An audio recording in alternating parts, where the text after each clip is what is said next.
રાજ્યના ઘણા તાલુકાઓમાં આંગણવાડી કર્મચારી બહેનો દ્વારા મામલેદાર અને સીડીપીઓને આવેદનપત્ર સુપરત કરવામાં આવ્યા છે, જેમાં કુલ 12 જેટલી પડતર માંગણીઓના ઉકેલ માટે રજૂઆત કરવામાં આવી છે।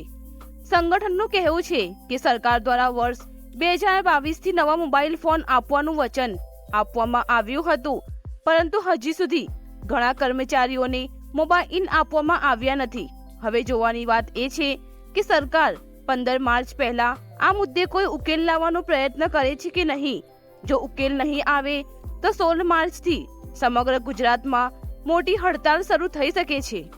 નમસ્કાર મિત્રો, ગુજરાત રાજ્ય સરકારના ICDS પ્રોજેક્ટમાં કામ કરતી 1.66 લાખથી વધુ આંગણવાડી કર્મચારી બહેનો માટે હાલ એક મોટું આંદોલન શરૂ થઈ ગયું છે।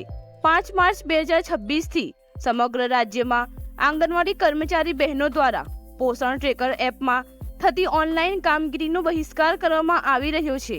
સામાન્ય રીતે આ એપમાં બાળકોના પોષણ, હાજરી અને અન્ય માહિતી ઓનલાઈન અપડેટ કરવાની હોય છે, પરંતુ કર્મચારી બહેનોનું કહેવું છે કે જ્યાં સુધી સરકાર તેમને સારી ક્વોલિટીના નવા મોબાઈલ ફોન અને ઇન્ટરનેટ રિચાર્જ જેવી જરૂરી સુવિધાઓ પૂરી પાડશે નહીં, ત્યાં સુધી તેઓ કોઈ પણ પ્રકારની ઓનલાઈન કામગીરી કરશે નહીં। આ મુદ્દે ગુજરાત આંગણવાડી કર્મચારી સંગઠન દ્વારા સરકારને આવેદન આપવામાં આવ્યું છે અને સાથે સાથે કુલ 12 જેટલી પડતર માંગણીઓના ઉકેલ માટે પણ રજૂઆત કરવામાં આવી છે। આંગણવાડી કર્મચારી બહેનો અલગ અલગ તાલુકા લેવલે મામલેદાર અને સીડીપીઓને આવેદનપત્ર આપી રહ્યા છે। તાજેતરમાં ધંધુકા તાલુકામાં પણ આંગણવાડી કર્મચારી બહેનો દ્વારા મામલેદાર અને સીડીપીઓને આવેદનપત્ર સુપરત કરવામાં આવ્યું હતું, જેમાં સ્પષ્ટ જણાવ્યું હતું કે જ્યાં સુધી નવી સારી ક્વોલિટીના મોબાઈલ ફોન અને જરૂરી સુવિધાઓ આપવામાં નહીં આવે ત્યાં સુધી ઓનલાઈન કામગીરી કરવામાં આવશે નહીં। સંગઠનનું કહેવું છે કે સરકાર દ્વારા વર્ષ 2022થી નવા મોબાઈલ ફોન આપવાનું વચન આપવામાં આવ્યું હતું, પરંતુ હજી સુધી ઘણા કર્મચારીઓને મોબાઈલ આપવામાં આવ્યા નથી। ઘણી બહેનોના જૂના મોબાઈલ ફોન બગડી ગયા છે, જ્યારે કેટલાક પાસે યોગ્ય સ્માર્ટફોન પણ નથી, જેના કારણે પોષણ ટ્રેકર અને અન્ય એપ્લિકેશનમાં માહિતી અપડેટ કરવામાં ભારે મુશ્કેલી પડી રહી છે। જરૂરી સાધનોના અભાવે કર્મચારી બહેનો પર વધારાનો માનસિક અને શારીરિક બોજ પણ પડી રહ્યો છે અને તેનો સીધો અસર બાળકોના પોષણ અને પ્રાથમિક શિક્ષણના કાર્ય પર પડી રહ્યો છે। આંગણવાડી કર્મચારીઓ લાંબા સમયથી ઓછા માનદ વેતન અને વધતી જવાબદારીઓ અંગે સરકાર સમક્ષ રજૂઆતો કરી રહ્યા છે, પરંતુ હજી સુધી કોઈ યોગ્ય ઉકેલ આવ્યો નથી।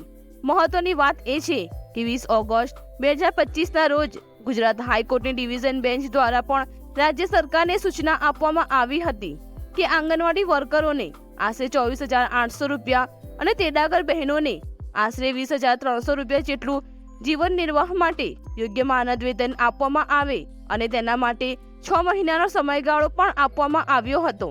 આ સમયગાળો 20 ફેબ્રુઆરી 2026ના રોજ પૂર્ણ થઈ ગયો છે। આથી સંગઠન દ્વારા સ્પષ્ટ કરવામાં આવ્યું છે કે જ્યાં સુધી તેમની માંગણીઓનો સંતોષકારક ઉકેલ નહીં આવે ત્યાં સુધી ઓનલાઈન કામગીરીનો બહિષ્કાર યથાવત રહેશે। ગુજરાત આંગણવાડી કર્મચારી સંગઠન દ્વારા સરકારને 15 માર્ચ સુધીનું અલ્ટિમેટમ પણ આપવામાં આવ્યું છે। જો સરકાર આ તારીખ પહેલા નવા મોબાઈલ ફોન અને અન્ય સુવિધાઓ અંગે કોઈ નિર્ણય નહીં લે તો 16 માર્ચથી અનિશ્ચિત મુદ્દતની હડતાલ શરૂ કરવાની પણ ધમકી આપવામાં આવી છે। હાલમાં સમગ્ર રાજ્યમાં ઘણી જગ્યાએ પોષણ ટ્રેકર એપની કામગીરી લગભગ ઠપ થઈ ગઈ છે, જેના કારણે ICDS પ્રોજેક્ટની કામગીરી પર અસર પડી રહી છે।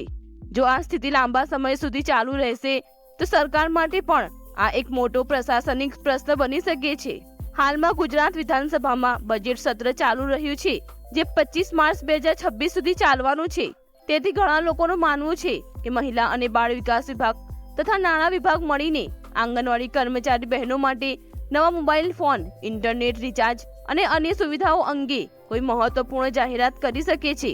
હવે જોવાનું એ રહેશે કે સરકાર 15 માર્ચ પહેલા કોઈ ઉકેલ લાવે છે કે નહીં, કારણ કે જો ઉકેલ નહીં આવે તો 16 માર્ચથી સમગ્ર રાજ્યમાં મોટી હડતાલ શરૂ થઈ શકે છે અને તેનો સીધો અસર ICDS પ્રોજેક્ટ તથા બાળકોની પોષણ સેવાઓ પર પડી શકે છે। મિત્રો, આ મુદ્દે તમારું શું મત છે? શું સરકારે આંગણવાડી કર્મચારી બહેનોની માંગણીઓ સ્વીકારવી જોઈએ? તમારો અભિપ્રાય કોમેન્ટમાં જરૂર લખજો અને આવી જ મહત્વપૂર્ણ સરકારી સમાચાર અને ભરતીની માહિતી માટે અમારી ચેનલને સબસ્ક્રાઇબ કરવાનું ભૂલશો નહીં.